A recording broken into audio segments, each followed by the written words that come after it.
Aku melewati suatu kaum yang menyebut-nyebut nama Abu Bakar dan Umar radhiyallahu anhuma dan merendah-rendahkan keduanya. Kata seseorang, dia menyatakan demikian. Aku pun pergi, katanya, menemui Ali radhiyallahu anhu dan menceritakan kepadanya apa yang telah aku dengar tadi. Maka Ali radhiyallahu anhu berkata, Allah subhanahu wa ta'ala melaknat orang yang menyembunyikan kebaikan keduanya. Mereka adalah saudara Rasulullah SAW dan pembantu Rasulullah SAW. Kemudian ia menaiki mimbar lalu berkhutbah. Sayyidina Ali, apakah yang terjadi kepada orang-orang yang menyebut-nyebut atau merendah-rendahkan mengenai kedua orang penghulu Quraisy dan dua orang bapak kaum muslimin, dan aku tidak terlibat langsung dalam percakapan seperti itu. Aku bebas dari apa yang mereka katakan. Aku akan menghukum orang-orang yang berkata demikian.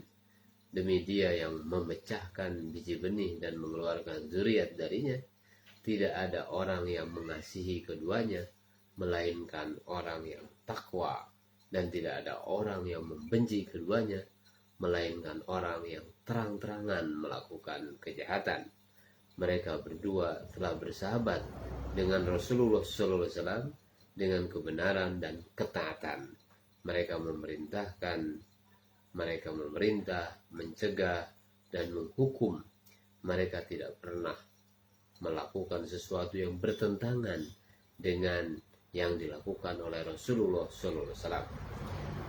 Rasulullah SAW tidak pernah menyukai suatu pendapat selain dari pendapat keduanya, dan tidak menyayangi orang sebagaimana baginda menyayangi kedua orang itu.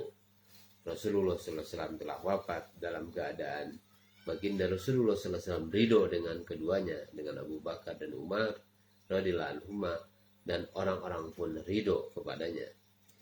Kemudian Abu Bakar telah menggantikannya mengimami sholat, dan ketika Allah Subhanahu wa ta'ala mengambil nyawa nabinya, orang-orang Islam telah melantiknya sebagai khalifah. Mereka telah membayar zakat kepadanya, karena sesungguhnya sholat dan zakat adalah dua hal yang berkaitan. Aku adalah orang yang pertama dicalonkan untuk memegang tanggung jawab khalifah dari kalangan Bani Abdul Muthalib, kata Sayyidina Ali radhiyallahu anhu. Sedangkan ia, Abu Bakar radhiyallahu anhu, tidak menyukai jabatan sebagai khalifah itu. Ia sangat suka sekiranya ada orang yang membantunya. Demi Allah, beliau adalah orang yang paling pengasih dan penyayang di kalangan mereka yang pengasih dan penyayang. Beliau adalah orang yang waro dan mendahului orang lain dalam memeluk agama Islam. Rasulullah SAW telah mengumpamakan dengan malaikat Mikail alaihissalam dari segi kelembutan dan kasih sayangnya, dan seumpama Ibrahim dari segi pemaaf dan kehormatannya. Beliau telah mengikuti sirah kehidupan Rasulullah SAW hingga Allah Subhanahu wa ta'ala mengambil nyawanya. Kemudian jabatan khalifah itu disandang oleh Umar bin Khattab radhiyallahu anhu. Orang-orang pun mendukungnya, dan ada pula yang menentang pelantikannya. Aku adalah di kalangan mereka yang mendukungnya, kata Sayyidina Ali radhiyallahu anhu. Demi Allah, Umar radhiyallahu anhu telah meninggal dunia dalam keadaan orang yang semula membencinya menjadi ridho kepadanya. Beliau telah melaksanakan tugasnya dengan cara yang telah dilakukan oleh Rasulullah SAW dan sahabatnya Abu Bakar radhiyallahu anhu. Beliau telah mengikuti langkah keduanya sebagaimana anak unta mengikuti langkah ibunya. Demi Allah, beliau adalah orang yang terbaik di kalangan mereka yang masih hidup dari segi persahabatan dan kasih sayangnya. Beliau adalah penolong orang-orang yang dizalimi terhadap orang-orang yang menzalimi. Kemudian Allah Subhanahu wa ta'ala menetapkan yang hak atas lidahnya, sehingga kami berpendapat bahwa malaikat berkata-kata di atas lidahnya. Allah Subhanahu wa ta'ala telah menguatkan agama Islam dengan keislaman Umar radhiyallahu anhu. Allah Subhanahu wa taala telah menjadikan hijrahnya sebagai dasar yang kuat untuk agama.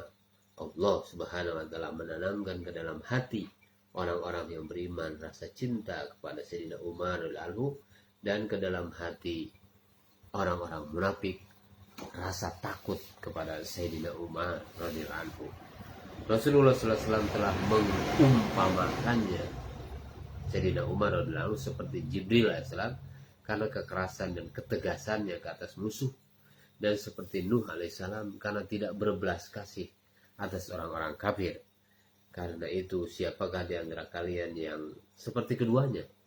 Seseorang tidak akan memperoleh kedudukan yang diperoleh oleh mereka kecuali dengan mengikuti jejak langkah mereka dan dengan kasih sayang kepada keduanya. Barang siapa mengasihinya, maka sesungguhnya ia telah mengasihiku, dan barang siapa yang membenci Sayyidina Abu Bakar dan Sayyidina Umar, maka sesungguhnya ia telah membenciku, kata Sayyidina Ali, dan aku bebas dari perbuatan itu.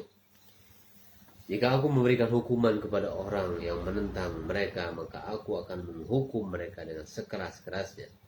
Siapa saja yang dibawa ke hadapanku berkaitan dengan perbuatan itu, yaitu menentang dan mencaci Abu Bakar radhiyallahu anhu dan Umar radhiyallahu anhu, maka akan memperoleh hukuman sebagaimana hukuman kepada seorang pendusta. Sesungguhnya orang yang terbaik dalam umat ini setelah nabinya adalah Abu Bakar radhiyallahu anhu dan Umar radhiyallahu anhu. Kemudian setelah itu hanya Allah Subhanahu wa taala yang mengetahui tentang kebaikan di mana saja berada. Aku mengucapkan kata-kataku ini, kata Sayyidina Ali, semoga Allah Subhanahu wa taala mengampuniku dan mengampuni kalian. Saudara-saudara sekalian yang dimuliakan Allah Subhanahu wa taala, mudah-mudahan tadzkirah kita di malam ini bermanfaat untuk bekal kita dalam kehidupan. Subhanallah bihamdi, subhanakallahumma wa bihamdika, asyhadu an la ilaha illa anta, astaghfiruka wa atubu ilaik.